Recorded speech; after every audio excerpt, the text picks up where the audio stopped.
एक समय की बात है। महिमा शहर में अपनी पढ़ाई करने आई हुई थी। महिमा की एक बहुत ही अच्छी सहेली थी जिसका नाम मनीषा था। एक दिन महिमा की माँ का फोन आता है और वो महिमा को उसकी भाई की शादी के लिए घर बुलाती है। महिमा अगले दिन अपनी सहेली मनीषा को इस बारे में बताती है। मैं अपने घर जयपुर जा रही हूँ क्योंकि मेरे भैया की शादी है। अरे वाह, ये तो बड़ी खुशी की बात है। और तुम भी मेरे साथ जा रही हो, समझी? कोई बहाना नहीं चलेगा। हाँ हाँ, क्यों नहीं, मैं जरूर चलूंगी तुम्हारे साथ। दोनों सहेली बड़ी ही खुश होती हैं और जयपुर जाने की तैयारी में लग जाती हैं। एक हफ्ते बाद दोनों जयपुर पहुंच जाती हैं। महिमा का इतना बड़ा घर देखकर मनीषा तो दंग रह जाती है। हर तरफ शादी की तैयारी चल रही होती है। आ गई मेरी बेटी। हाँ माँ, और देखो मेरे साथ कौन आए हैं, मेरी सहेली मनीषा। अरे बेटी, आओ आओ और इसे अपना ही घर समझो। जी माँ जी। चलो मनीषा, चलकर भैया से मिलते हैं। दोनों सहेली जाकर महिमा के भाई से मिलती हैं। राहुल अपनी बहन को देखकर बहुत खुश हो जाता है। अरे कितने दिन लगा दिए आने में, जैसे किसी पड़ोस की शादी है। अरे भैया, बस एग्जाम्स की वजह से रुकना पड़ा, पर अब मैं आ गई हूँ ना। अब देखना हम दोनों आपकी शादी में क्या धमाल मचाएंगे। अरे पर पहले इनसे तो मिलवा। अरे हाँ, मैं तो भूल ही गई। ये है मेरी सहेली मनीषा। महिमा उसके बाद मनीषा को अपना कमरा दिखाती है जो बिल्कुल राहुल के साथ वाला ही होता है। दोनों कमरे में जाकर बिस्तर पर पड़ जाती हैं और उनकी आंख लग जाती है। अगले दिन फिर दोनों अच्छे से तैयार होकर शादी की तैयारियों में लग जाती हैं। 2 दिन बाद राहुल की शादी हो जाती है और उनके घर एक सुंदर सी दुल्हन आ जाती है। अरे महिमा, ये तुम्हारी भाभी घूंघट क्यों किए हुए हैं? अरे ये शहर थोड़ी है, यहाँ बड़ों बड़ों को घूंघट करना ही पड़ता है। पूरी शादी अच्छे से निपट जाती है। अब अगले दिन महिमा और मनीषा को वापस शहर जाना होता है क्योंकि उनके कॉलेज की काफी छुट्टियां हो चुकी होती हैं। मनीषा को शहर जाने का बिल्कुल मन नहीं होता। वो उस रात बड़ी ही उदास होती है। जब महिमा सो रही होती है तब मनीषा उठकर बाहर टहलने लगती है। टहलते टहलते मनीषा बालकनी में जाकर खड़ी हो जाती है। बाहर काफी अच्छा मौसम होता है और ठंडी ठंडी हवा चल रही होती है। पर फिर उसका ध्यान अचानक नई नवेली बहू पर जाता है। अरे, ये इतनी रात को छत पर क्या करने जा रही है? मनीषा उसके पीछे पीछे जाने लगती है और छत पर पहुंच जाती है। छत पर घूंघट में वो बस चलती ही जा रही होती है। उसके बाद वो अपना घूंघट ऊपर करती है और आसमान में पूरे चांद को देखने लगती है। आज तो चांदनी रात है और मेरा मकसद पूरा हुआ। आखिरकार इस घर की बहू मैं बन ही गई।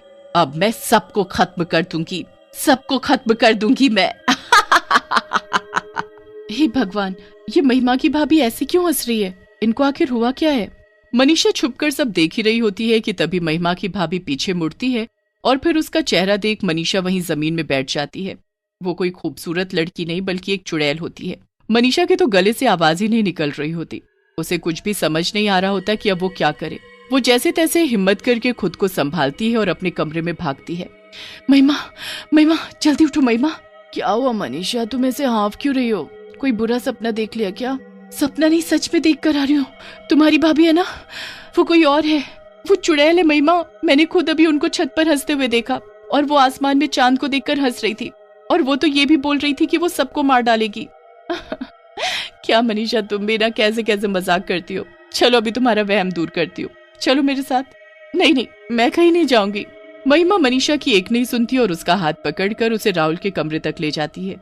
उसके बाद वो दरवाजा खटखटाती है। अंदर से दरवाजा महिमा की भाभी खोलती है और उन्होंने अभी भी लंबा सा घूंघट किया होता है। जी बोलो दीदी, क्या हुआ? इतनी रात को आप दोनों यहाँ? पता है, मेरी दोस्त को एक बुरा सपना आया तो बस मुझे आना ही पड़ा। अच्छा, सबसे पहले आप अपना ये घूंघट ऊपर करो, मेरी सहेली आपकी शक्ल देखना चाहती है। जी दीदी, अभी करती हूँ। घूंघट वाली बहू अपना घूंघट ऊपर करती है तो उसकी बेहद खूबसूरत शक्ल देखकर मनीषा हैरान ही रह जाती है। मन ही मन वो यही सोच रही होती है कि आखिरकार ये कैसे हो गया। उसने खुद अपनी आंखों से उसका चुड़ैल वाला चेहरा देखा था। महिमा फिर मनीषा का हाथ पकड़ती है और उसे चलने को कहती है। दोनों अपने कमरे में वापस जाने लगते हैं।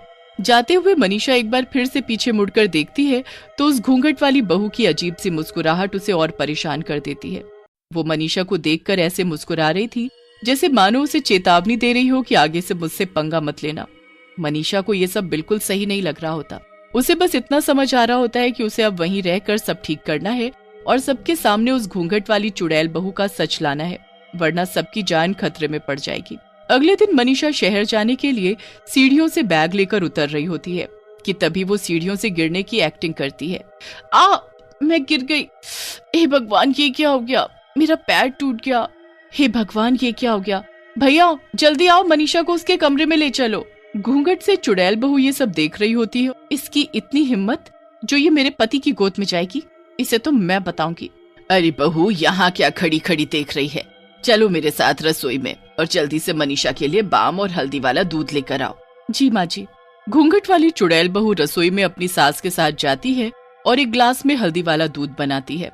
उसकी सास भी वहाँ खड़ी मनीषा के लिए एक काढ़ा तैयार करती है। अंदर ही अंदर वो गुस्से से पागल हो रही होती है। वो दूध में जादू कर देती है और जाकर मनीषा को दे देती है। मनीषा को पहले ही शक होता है कि दूध में कुछ गड़बड़ है, इसलिए वो गलती से ग्लास को गिरा देती है। अरे बहू, कैसे ग्लास पकड़ा रही हो? देखो गिर गया। चलो जाओ, पोछा लाओ और साफ कर दो। सब लोग मनीषा की देखभाल में लग जाते हैं और कुछ दिन के लिए उनका शहर जाना कैंसिल हो जाता है। घूंघट वाली चुड़ैल बहू से ये सब देखा नहीं जा रहा होता। वो रात होने का इंतजार करती है। जैसे ही रात होती है और सब सो जाते हैं, वो छत पर जाती है और अपना घूंघट ऊपर करके आसमान में चांद को देखने लगती है। मुझे शक्ति चाहिए, मुझे शक्ति चाहिए। मैं सबको जल्द से जल्द बर्बाद कर सकूं, मुझे ऐसी शक्ति चाहिए। पर सबसे पहले मुझे उस लड़की की जान लेनी है, फिर उसके बाद मैं सबको देखूंगी। एक बार मैं सबको खत्म कर दूं, फिर मैं और राहुल दोनों सुकून से रहेंगे और मैं अपने चुड़ैल वंश को आगे बढ़ाऊंगी। चुड़ैल वहीं छत पर बैठकर जादू टोना करने लगती है। मनीषा और महिमा वहीं पीछे खड़े छुपकर उसे देख रहे होते हैं। चुड़ैल उसके बाद वो एक सुई लेकर गुड़िया को चुप होने लगती है। सुई चुप होते ही मनीषा के हाथ से खून आने लगता है। देखो महिमा, देखो, देख लिया ना तुमने अपनी आंखों से इस घूंघट वाली चुड़ैल का सच? ये देखो मेरे हाथ से खून आ रहा है।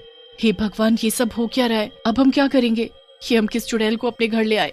सब सोचते हैं ये कितनी संस्कारी है जो हर वक्त घूंघट करके रहती है, पर किसी को नहीं पता कि इस घूंघट के अंदर एक चुड़ैल है जो अपना चेहरा छुपाने के लिए इसे घूंघट से ढकती है। हाँ, मैं यही तुमको कब से बताना चाहती हूँ, पर तुम मानने को तैयार ही नहीं हो। मेरे भाई को तो इस बात का अंदाजा भी नहीं होगा कि उसकी बीवी एक चुड़ैल है। तुम कुछ करो ना मनीषा। मैं सब कर चुकी हूँ। मैं एक बाबा को जानती हूँ जिनको मैंने पहले ही फोन कर दिया था। उन्होंने मुझे सब बता दिया है कि मुझे क्या करना है। बस अभी हमें कैसे भी 2 दिन शांति से निकालने हैं, फिर पूर्णिमा की रात को हम इस घूंघट वाली चुड़ैल बहू का सच सबके सामने लाएंगे और इससे हमें छुटकारा भी मिल जाएगा। बस फिर 2 दिन जैसे तैसे निकल जाते हैं। उसके बाद दोनों सहेली छत पर आती हैं और वहां जिस जगह चुड़ैल अपना जादू टोना करती हैं, वहां एक कटोरी खीर रख देती हैं। कुछ देर में चुड़ैल वहां आ जाती है। मनीषा और महिमा बाकी घर वालों के साथ छुपकर चुड़ैल के आने का इंतजार कर रहे होते हैं। कुछ ही देर में चुड़ैल वहां आती है। वो अपना घूंघट ऊपर करके खीर देखकर बड़ी हैरान होती है। चुड़ैल को कुछ समझ नहीं आता, पर वो खीर देखकर रह नहीं पाती। वो उस कटोरी को उठाती है और खीर चखने लगती है। जैसे ही वो खीर खाती है, उसे उल्टी होने लगती है। ये क्या है? ये मुझे क्या हो रहा है? चुड़ैल जमीन में गिर जाती है और तभी सब घर वाले वहां आ जाते हैं। इसका अंत अब आ चुका है। इसने मेरी बनाई हुई खीर खा ली है। ये सब तेरा किया धरा है। तुझे तो मुझे उसी दिन मार देना चाहिए था। हाँ, पर तूने बहुत देर कर दी। चुड़ैल तड़प तड़प कर मरने लगती है। उसके बाद पूर्णिमा के चांद की रोशनी उस चुड़ैल पर उल्टा असर करने लगती है। उसे ताकत देने की जगह वो उसे जला देती है और चुड़ैल राख में बदल जाती है। सब उस घूंघट वाली चुड़ैल बहू से मुक्ति पा लेते हैं, पर राहुल बहुत दुखी होता है।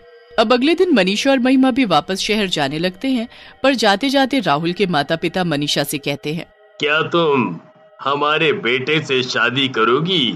मनीषा ये सुनकर मुस्कुरा देती है। बस फिर मनीषा शहर चली जाती है और राहुल उसकी पढ़ाई पूरी और उसके वापस आने का इंतजार करता है। पढ़ाई पूरी होने के बाद दोनों की धूमधाम से शादी हो जाती है और मनीषा महिमा की भाभी बन जाती है।